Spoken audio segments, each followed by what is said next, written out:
চলো পাকা কলা রান্না করি, চালের গুঁড়ো গায়ে মাখাইয়ে রানবো পা জাম পরি। এই পা জাম পরি দক্ষিণের খাবার, খেতে যায় এত সুন্দর বলে বুঝুন যাবে না। অবশ্যই বাড়িতে বানিয়ে ছোট থেকে বড় সবাই খাওয়াবো। ফুলে ঠাকুর মাছ দিলি রোজ নতুন নখা যাবে নবই বাঙালি। আজ বানাবো পাজাম পড়ি। এই রান্নাটি দক্ষিণ ভারতের ফেমাস খাবার। এই যে এই কলা দিয়ে বানাবো।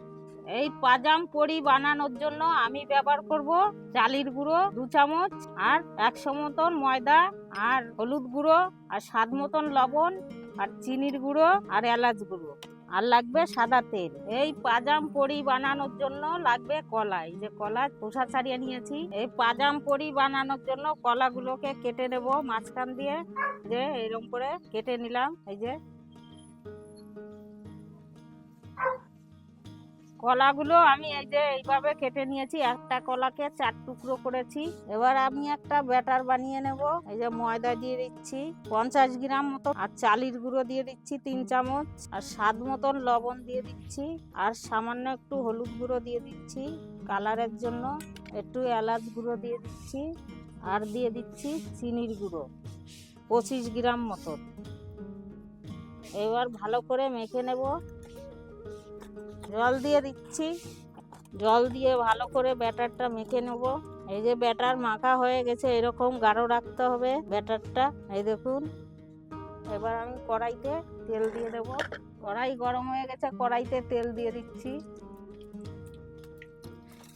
তেল গরম হয়ে গেছে, এবার ব্যাটারের মধ্যে আমি কলাটা দিয়ে তেলের মধ্যে ছেড়ে দেব।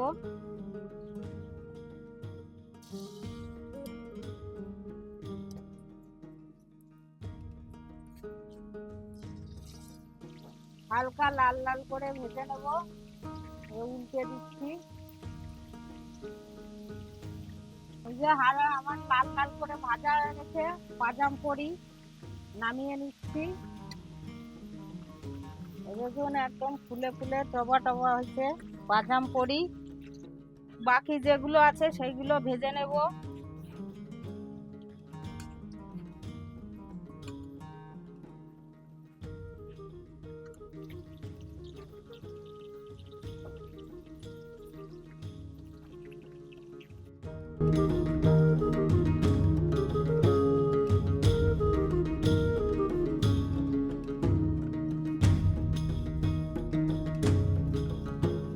এই দাও বাদাম পরি, খাতে খুব সুন্দর হয়েছে। এই দেখো তেলে,